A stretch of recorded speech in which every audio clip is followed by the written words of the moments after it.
We should be streaming. You're gonna have to check. Here and live. Mic check 1 2 1 2. Is it working? Yeah, it looks like it. So we are live. Sweet. I heard that initial. I heard something the other day. When you like start record, I was watching some people on YouTube and they started recording, and one of them immediately went on to the other one. Was like, next time, could you not leave a millennial pause at the start there? He's like, what the fuck's a millennial pause? It's like you leave a very slight pause when you start recording because you're used to it not instantly starting, you don't have to call us out on that. It's not. Some computers are slower than others. It depends on the software. I notice we do that too. We'll leave I'll say okay and going, and we'll just be quiet for just half a second as we wait for it to the tape recorder to spool up. Okay, it's not the tape recorder. You say, the finger goes and then it has to do the thing, It's not instantaneous. It's instantaneous these days, Cooper. We can't know that for sure. The little elves that work the computer machines, sometimes they're a little tired, so they gotta crank it like a window. Exactly. That's why you're giving them so many fans so they don't get too sweaty. If they get sweaty, then they just start slacking. Exactly. They gotta stop keep them cranking. Moving. I need to be able to play more of my games faster. RTX isn't gonna load itself. I will say some of the things on here load a little bit slower just because of the HDD versus an SSD. What, on your current PC? Old computer? Yeah, my old one. Yeah, well, solid state drive, man. It's the way to go. There's a whole advancement between the last time I built a PC and this new one, the M2 socket. Exactly. Everything's solid state now. Hard drive is a thing of the past. Sorry, you can get a terabyte solid state for not that expensive. Yeah, it was. I think it was like $50. Yeah. But so what is it? Starfield, the new Bethesda game, is going to require a solid state drive. Really? Yeah. Oh, the future is now. Yeah, because an HDD isn't fast enough. Because you can only compress things. So the issue is with the advent of better graphics. Sure, you can make your code as efficient as you want, but if you're loading 4K textures, there's only so quickly you can do that, Right. Which is not very quickly if you don't have a solid state. Yeah. So that's why they require it. And I checked. I went to the page because the goons told me that, and I was calling bullshit. I was like, "There's no way." And I was like, "Oh wow, okay, there is way." Bethesda's on the cutting edge. You see that planet, you can go to it. It's Bethesda. I don't think anything Bethesda does is cutting edge. People are still playing Skyrim, Sam. That game came out 38 years ago. We're still constantly referencing Todd Howard as well. It just works. It just works. You see that mountain, you can go to it. Look, you're just mad that Bethesda invented video games back in 2011 when Skyrim came out. And how they've been on the cutting edge ever since. I mean, you say that, but that was my first computer game. Well, first real computer game. I had played plenty of Freddy Fish before then. Okay, Freddy Fish is more real than Skyrim. No, what? When they're looking for the missing kelp or whatever? Yeah. That was the one I played a lot. I mean, I was more of a Pajama Sam connoisseur myself, but I respect a Freddy Fish fan. I was looking it up because, it's just a point-and-click game. I think a lot of the Freddy Fish speedruns are over in like 20 seconds. Oh yeah, because it's a children's game that you literally just have to go to the end of the game. Yeah, All the fun is clicking on the things to see how they interact. yeah. But what if you want to Never get it play. done really fast? Well, that's what speedruns are for. Same with putt putt. Yeah, yeah, yeah. Well, That was that's what great. made me look up Freddy Fish because I hadn't even thought about it. But then I saw what was it? There was a new putt putt goes to the moon or some shit world record. I was like, oh, you know what? I wonder if there's Freddy Fish. I'm sure. Yeah, I'm sure it's very quick. That's the fun of the game. You get to stop and smell the roses. Mm-hmm. All right. Well, enough about Freddy Fish. You want to talk about the album? Yeah, let's do it. Well, hello everyone, and welcome back to the Audio Shop podcast. This week we went a little left field. Cooper said pick something, and I want some bossa nova. So we're listening to Samba Esquema Novo. I completely butchered that. I listened to the Google pronunciation 2 hours ago and have forgotten it since. By Jorge Ben Jor, who people might know as George Ben. He added the Jor later. He felt he needed a third name. Yeah. It does sound better. It does kind of roll off the tongue a little bit more. So his birth name is George Dulino Dulilo Lima Menez, from 1939. He's a Brazilian popular musician performing under the stage name Jorge Ben Jor since the 80s. However, before that, he was just Jorge Ben. His characteristic style fuses samba, funk, rock, and bossa nova with lyrics that blend humor and satire, with often esoteric subject matters, which will be completely lost on us for this yes, album. I mean, come on, Cooper, isn't your Portuguese up to? Oh, it's my Portuguese is a little rusty. As you know, I grew up in South America from ages 1 to 26. Yeah. But I lost that all as soon as I moved to the States.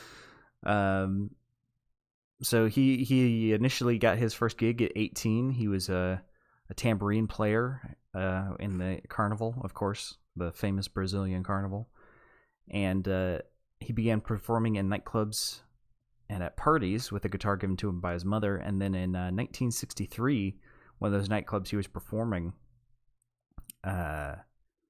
he came and sang the first track on this album to a small crowd, and an executive from the record company Philips happened to be in the audience, and he handed him a ticket right there, golden ticket, and then 1 week later his first single was released.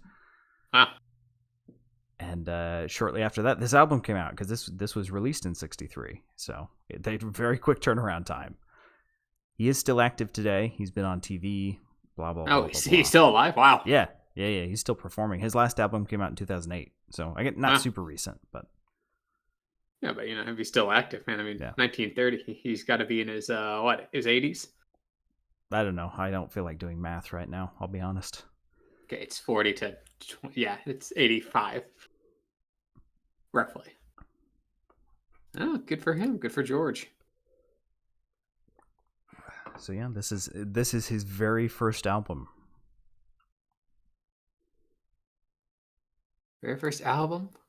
How's it pronounced again? Samba Esquema Novo? Esquema, I think. Esquema. We're going to be butchering a lot of these titles. Oh, well, I don't have to say them, so... I just want to give a heads up. You know what?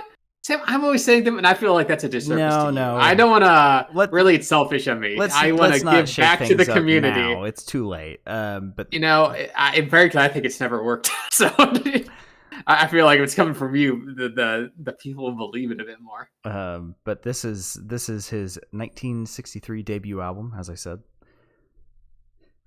Excuse me, and it includes the original recording of the international hit "Mas Que Nada," which sounded dimly familiar, which is also track number 1. So we're getting into track number 1, "Mas Que Nada," which, at least according to everyone's, the top authority in music, which is the Brazilian edition of the Rolling Stone, named it the 5th greatest Brazilian song of all time. I don't know if I trust any language version of the Rolling Stones. And the #1 song is by a Brazilian artist named Bob Dylan. God damn it. I would listen to an album of Bob Dylan clumsily trying to sing Portuguese. It probably wouldn't sound too much. Nada. It wouldn't sound too much different than a normal album, I'm guessing. Hola, por favor. Mercy Buckups, Mademoiselle. Well, that's French. Never mind. No, but I also recognize the song.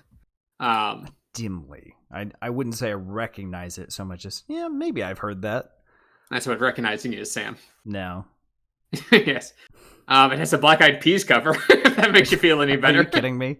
No, I'm on the Wikipedia page. I will not be listening to that. Yeah, it's in their singles chronology, right between Pump It and Boom Boom Pow. Fuck's sake. The secret is that's how I decided to listen to this album. Jesus. No. I just searched Samba, and this is one of the top hits. Because it's got Samba in the title, which helps. It does help. But it's a very good use of saxophone and brass here at the beginning. It's a little bit muddy. Because this was recorded in 1963, so the quality is suffering a little bit. But I think it gives it character. Yeah, it adds a bit of a nice filter. It actually works in its favor a lot of the time. But when you're trying to pick apart which instrument is which, it makes it a little hard. Heck, nowadays, they'd have to hire a whole audio engineer just to replicate this sound. Yes. This one's coming right out of the can. But it's a very, very nice little track. Good enough for the Black Eyed Peas to cover it. Yeah, if it's good enough for the Black Eyed Peas, it's good enough for me. He has a very interesting voice. It's got some quarter steps in there too. Yeah, that and has like it's got like a little bit of like a like voice break built into his singing style, which I think is pretty interesting. You can definitely hear some wobble in it, but it's not like in a bad way. Like gives his singing style a lot of character. Yeah, it's hard to pin what it is because he's got quite a range. He's going up and down all over the place. No, he hit some high notes on this album, man. He does. Not quite what I would call normal high notes because it goes very falsetto. But yeah. But I'm ready to move on to track 2 if you are, Coop. Yeah, track number 2, Tim Dom Dom. See, you're doing a great job. That one's not hard to say. That's one of the easier ones. This one's a little more danceable. Maybe a little more samba than bossa nova. Mm-hmm. Yeah, definitely got that vibe. Gives me old school grocery shopping music vibes for some reason. I wish my grocery store was playing this kind of music. I swear, I remember stores playing that kind of music when I was a kid. All my stores play are Boom Boom Pow. Yeah, we're getting to the age where it's like, hey, I like this song as it comes on the grocery store radio. This one's much lighter as well, it feels, than the previous one. Yeah, less brass trimmings, a bigger focus on the acoustic. Mm. And of course, George is going with the falsetto on this one as well. Yep, about the one. A little bit. He usually isn't, but he hits it occasionally. Which is, I will say, it sounds pretty weird, but it works. But it does sound kind of weird. I wouldn't say it sounds bad though. We got a nice duet with the instruments as well. And and a little bit of piano in the background as well. Sorry for that Discord ding, because I turned off streamer mode. That was Cooper sending me the Black Eyed Peas. I didn't know you could hear that. I'll turn it back on. I normally have it off because no one ever messages me on Discord, so I never get the dings. Clearly, they never had anything important to say until now. Yeah. But whatever he's saying is looping quite a bit in this one for a 2-minute track. But I don't speak Portuguese, so I couldn't tell you what it is. Yeah, it's a shame. I guess if he's famous for his kind of humorous lyrics, then obviously that whole section of the album's lost on us. Like, you think there's any non-English speaking Weird Al fans? Yeah, I was gonna say, it's like listening to Weird Al and not speaking English, or even taking it a crazier step further, listening to Mr. B, the Gentleman Rhymer, and not knowing English. That would be taking it a step further. No, but we can move on then to track number 3. I'm ready. Balanka Pima. Hey, that's probably not great. Well, the beauty of you having you not streaming to the masses is you could also just copy and paste it into Google and then have it say it to you and you read it back. No, I want to. I'm figuring this out. This beautiful language out on the fly. Yeah. This one has a really nice warm feeling to the track. Gives the feeling of having a glass of wine on a warm summer night. I don't know why, but that's just the vibe I got from this. It's very nice. Yeah, it's very relaxing vibes with George's smooth vocals. Also a very short track. Yeah, a bit too short for my liking. I really enjoyed what it was going for, and then it's over. Which, I mean, we should mention, this is actually, it's a pretty tight album. I mean, 12 songs, but only about 28 minutes. The tracks are here and there, here and gone, rather. Yeah, these songs are in and out. I wish this one had been a bit longer. But jumping to track 4. Yeah, track number 4. Vim Marina. That's almost certainly not how that's pronounced, but Vim Marina. Vim Marina. Now this one's got a nice brass kind of bossa nova lick to it, which obviously is a bit of a thread throughout this album. Yeah, well, that is his style. The new samba style. The new bossa nova style. The vocals a little far forward for my taste in this one. They're mixed a bit high. I would like them a little farther back. And then it gets fixed at the 58-second mark thereabouts, where we get a nice little short sax solo. Oh yeah, that little brass breakdown. I really like this section. My only complaint is it's not long enough, and then the mixing goes weird again once it's over. It goes back to being strangely mixed, but the mixing was good for that one section.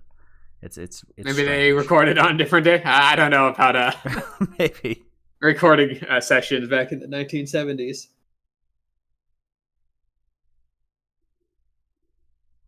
It's a quieter and closer vocal delivery than some of the other songs. Yeah, but I don't know. I think it sounds better when it's all evenly spaced. Spatially.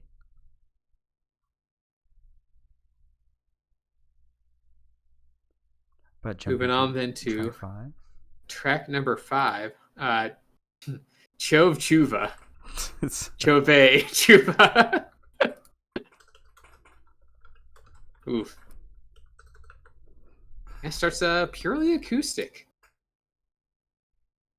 Yeah. The nice relaxing piano kind of creeping in. Yeah, it introduces the piano being played in the next room over with the door open.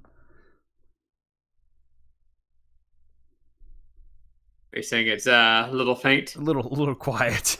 Vocals are better mixed, though. Yeah, I like how they kind of creep in. But they're still quiet, but they're not quite as close. Yeah, the piano. I just feel like some of the instruments in this are placed a little too far away. I think it gives it personality. It's like I'm standing there. Yeah, maybe. Like I'd rather have a mixing with maybe some blemishes than something that's squeaky clean. Right. That's fair. I can respect that, but just a little constructive criticism, in case they decide to go back and fix this. It's never too late, Jorge. I mean, George. Is it pronounced Jorge or George? Well, he's not Spanish, so I'm going to assume it's George. Okay. I wasn't sure if it was that in Portuguese or not. I actually don't know. I could be completely incorrect. What if it's Jorge? I almost certainly do not think a soft J, but a hard G. We could look up how the Portuguese pronounce J's and G's. That's true. Or we could just learn through saying it enough. Oh, it's Rio de Janeiro. So yeah, George. Okay. Yeah, of course. Then I'll say George is the chorus line with his vocals is heavenly on this one. I really like it. Yeah. I see. I'm just not a big fan because it's a kind of sparse in terms of backing track compared to everything else. Because the piano really doesn't come into it full until the last 20 seconds or so when it's actually constantly playing. The vocals are good, but with how rich the backing tracks are in the other tracks, I just wanted more, you know? Oh man, I think the focus on the vocals is fine, for it to be a little more sparse. Mm-hmm. I don't know. Maybe if I understood what was being said, I'd have a different opinion, but... You better not rate this your worst song again. I'm eyeballing you. Better not what? You better not rate this one the worst. Oh, I love that vocal wobble. I didn't. I just, like I said, my only complaint is I just wish there was more backing. It's not bad. It just like the brass. That would be a little nice. Yeah. Everything's just a little too light, aside from the vocals in this one. It's a nice little snack. Something light. Get you going. Yeah. Jumping to track 6 if you're ready, Coop. Yeah, we can go to track 6. Eso Sambar. This is all I know, Sam. I've got a comment later on here. I think it's yeah, we'll get to it. We'll get to it, but you'll understand why I wrote the comment where I did. From the Midwest, this is the only way I know how to speak. But this one's a really nice, soft acoustic guitar with a bit of maraca. Actually, I was curious because I'm like, well, is that a maraca? And yes, Brazil does use maracas quite a bit. But originally, the maraca was thought to be invented in Puerto Rico by some of the tribes that lived there originally. It's also got it's a little more low key. This song. Mm-hmm. It does introduce some strings, which is nice. Yeah, and the mixing is quite good as well. Oh yeah, I mean the acoustics. There's like a little acoustic break in the middle. Nothing super interesting on the song, I think. But no, a nice little relaxing break. A tad sleepy, maybe, but yeah, I guess Bossa Nova is not really known for its. I mean, it's kind of danceable, but it's also mostly relaxing, I would say. Yeah, well, it is called New Samba style, so I was expecting more samba, but I guess the line between Bossa Nova and samba is a bit thin. Yeah, you could play it pretty similarly. I was hoping more of the Star Wars samba or From Brazilian Skies. You know what I'm talking about? Okay, that's no. I will not explain that. Move on then to track number 7, Rosa Menina Rosa. I quite like the vocalization on the song as well. It's a little darker vocalization, like a little lower. Or maybe a little more sultry is the word. Yeah, it is very repetitive though. Well, yeah. You just say Rose a lot in this song. Yeah, I mean, maybe it would be better if I could understand it, but at the same time, it's really repetitive for a 2-minute song. I think I know what Rosa means. It means beef. No, he's just really hungry. It's got a really nice bouncy beat with some soft saxes and horns in the background. They stay firmly in the back, even around the 1:15 mark when they have their own little lick. It's like, all right, take it away, guys, and they're just standing in the back of the room. No, I like this song. I like the little ooze he throws in at the ending too. Mm-hmm.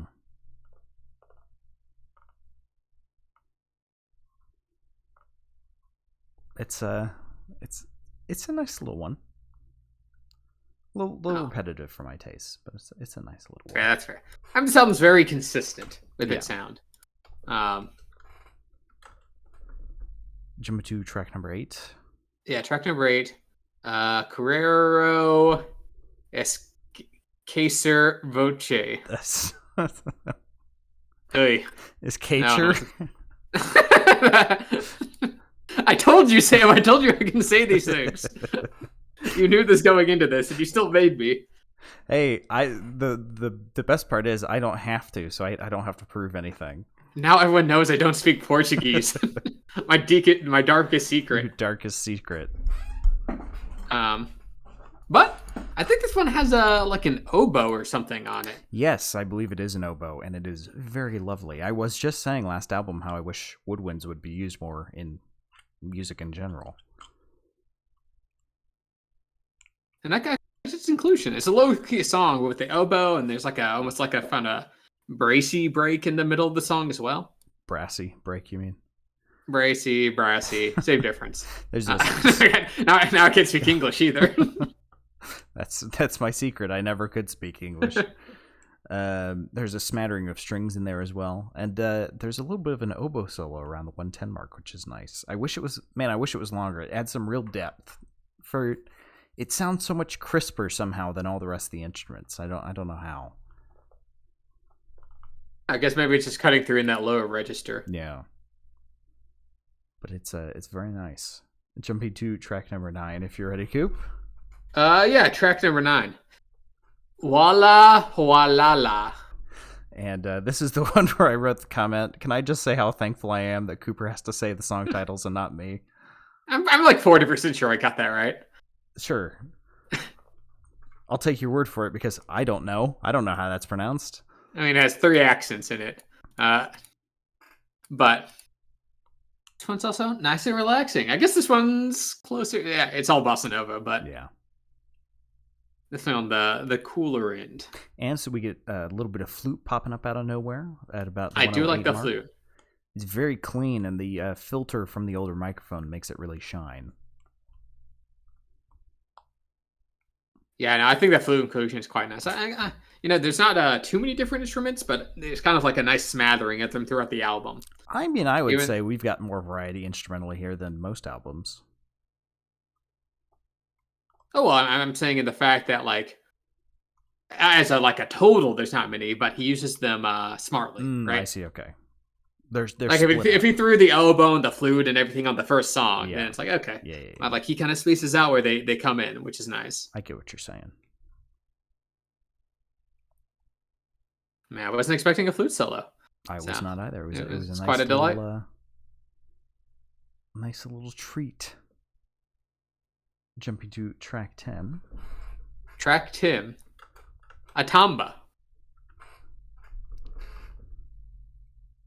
We get the piano back here again. Get a little bit of the solo. The 110 mark. Oh, yeah. The piano in the song is excellent. I've also noticed that all of the solos are at the 110 mark. Look, it's a winning strategy, right? You have your verse, chorus, solo, and then George does like this weird falsetto thing.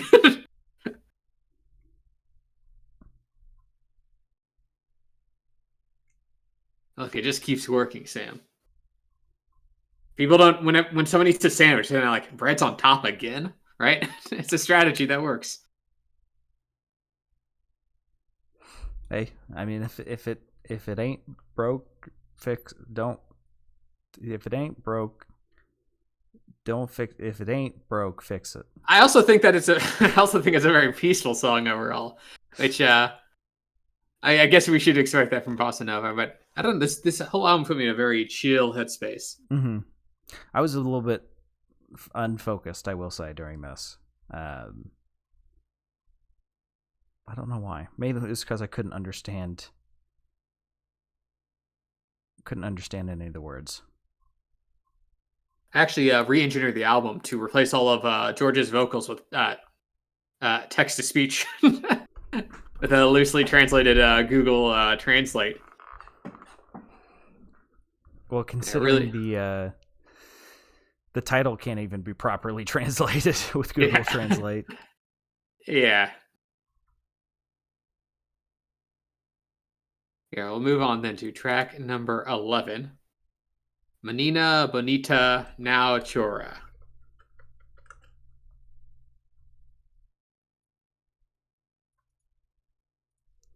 Sorry, just copying the title over.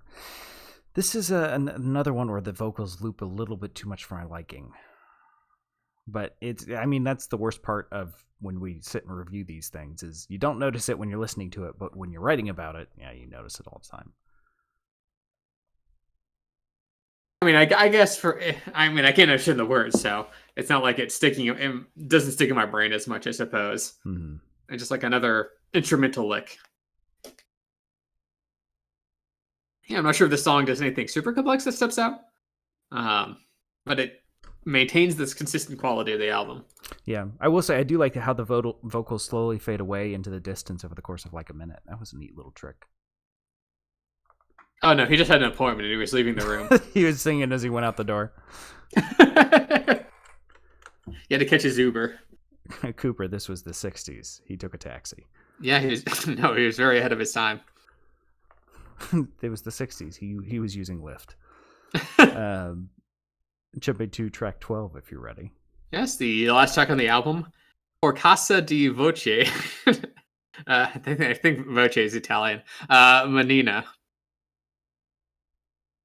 which is a nice little brassy closer. Yeah, it's. I will say the falsetto has grown on me over the course of the album. I think I was just a little jarring at first, but now it's nice. Oh yeah, I like the falsetto. He doesn't use it too often. I mean, he uses it frequently, but it's only like in small snippets. Mm-hmm. And most of the time it's in his lower register. Yeah, which I like better than the falsetto. And we get a appropriately length piano solo for the first time on the album. I do like that piano.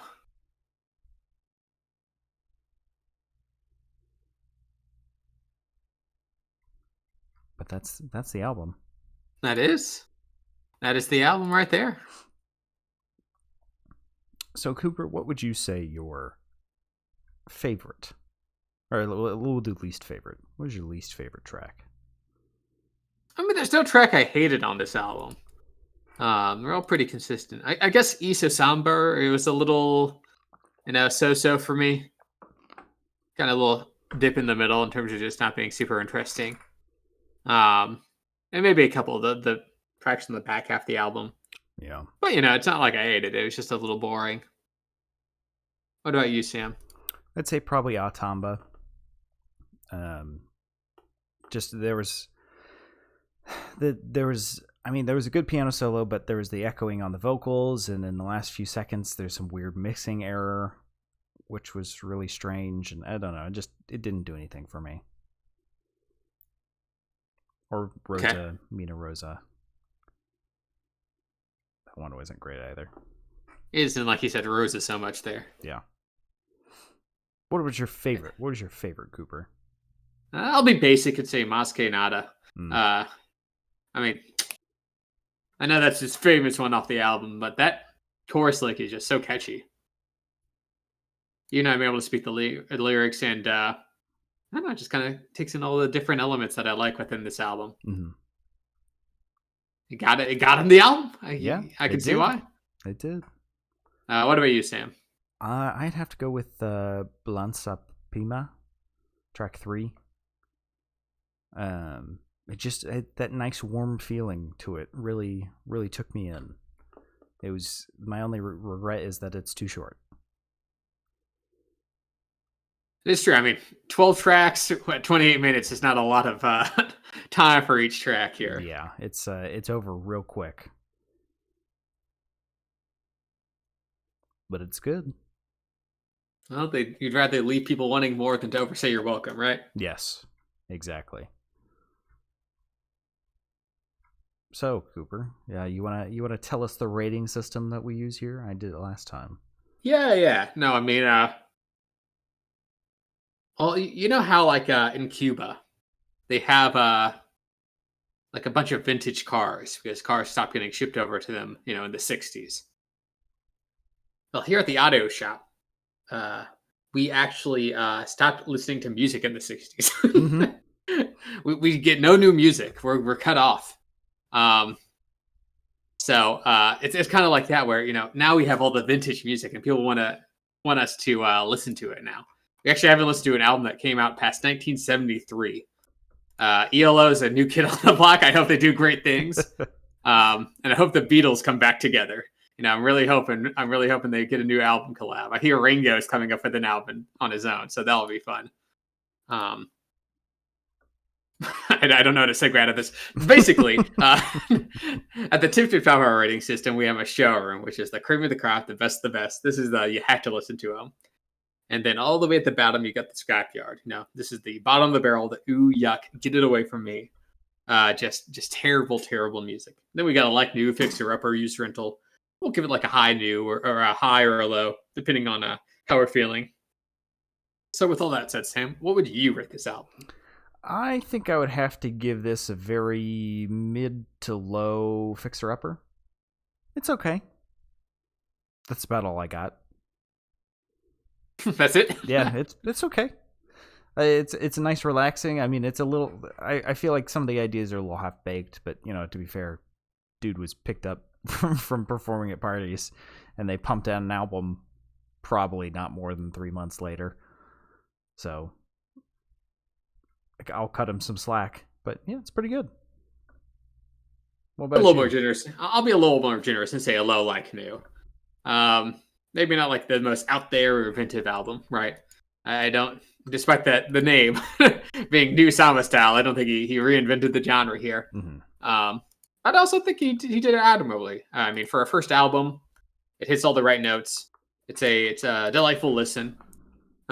Maybe nothing that like screams like you gotta show this to someone, but also a very easy listen, and clearly showing some artistic talent. And I quite enjoyed the experience from front to back. So you're rating this higher than Ringo's Ringo? Yes. Okay.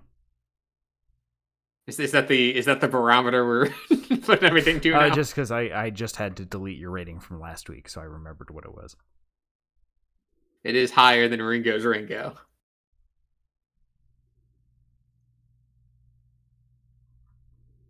It's just actually, I guess this came out in 1963, so the Beatles would have been a thing by then.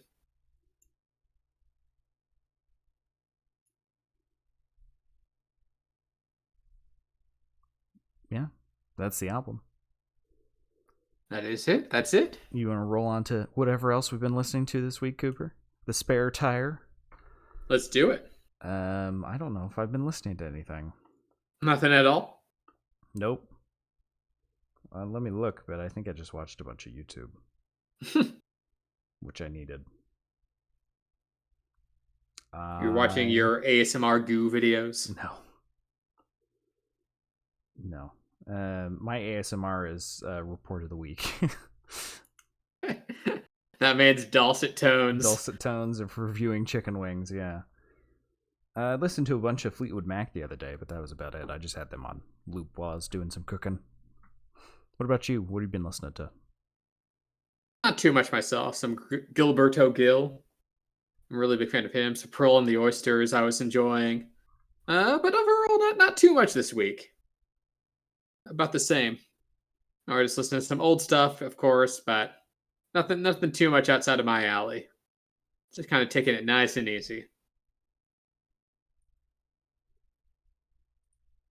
Yeah, just, didn't feel like a music week. As you always said, you're just done with music. You gave it a fair shake. And it just wasn't for you, Yeah. It just, I've consumed a lot of music, and I've decided, no, not my thing. I'm full. There's the people online that's like, yeah, I like music. I don't like music. Doesn't matter what it is. Just not a fan. From now on, when I go on drives, I'll just be playing a YouTube video of the white noise that the Star Trek Enterprise emits. I even dislike people that have a bit too sing-songy of a voice. Oh, it's a little too close to that. You must hate. Gotta be monotonous. You must hate birds. Yeah, birds. Hate them. I like the ones that just scream.